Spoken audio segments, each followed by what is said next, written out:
1 in 4,000 of us is believed to carry the human form of mad cow disease, variant CJD.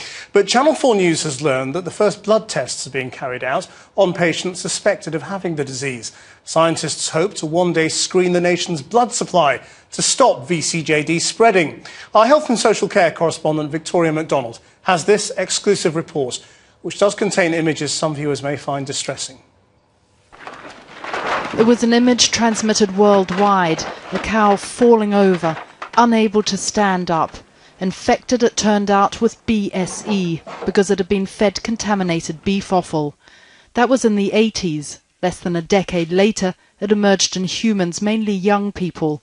They called it new variant CJD, or mad cow disease, and all because of infected beef. So far, 176 people have died in the UK from VCJD.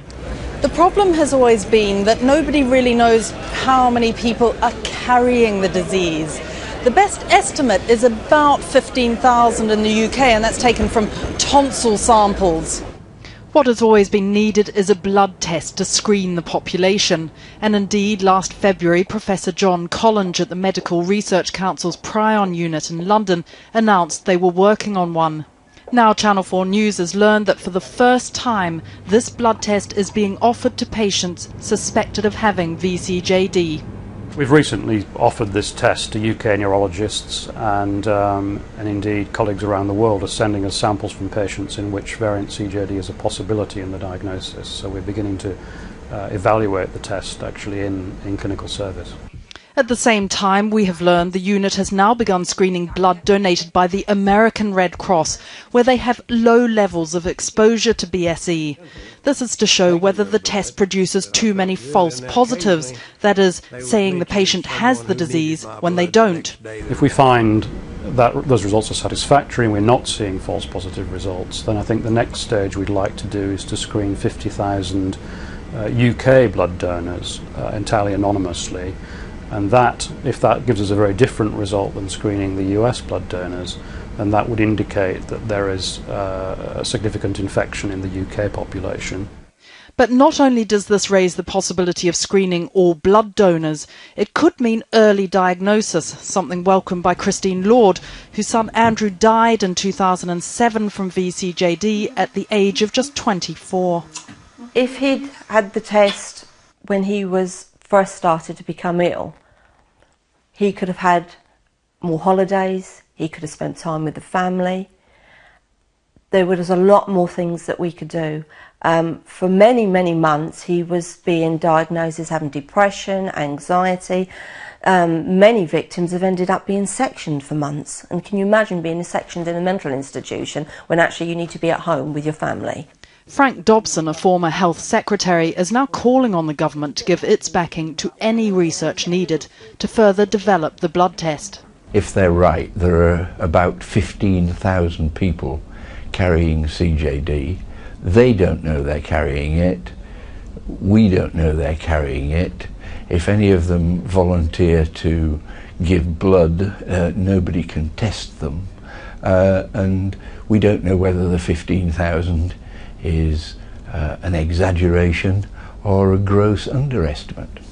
Indeed, once estimates suggested 1 million people might be infected by VCJD. That this hasn't happened, though, does not in any way lessen the pain for the patients and their families. As a mum that's lost her only son to VCJD, as that no other mum or dad or family go through what I have gone through and continue to go through, I grieve for my son every single day, and the pain is absolutely unbelievable. Well, Victoria Macdonald is with me now. If they do start doing these tests en masse, what are they going to do with the information? Well, the first thing to say is Professor Collinge, who we saw in that video, in that film, is saying that this is very exciting, and scientists don't often talk like that. But there are some stages to go through.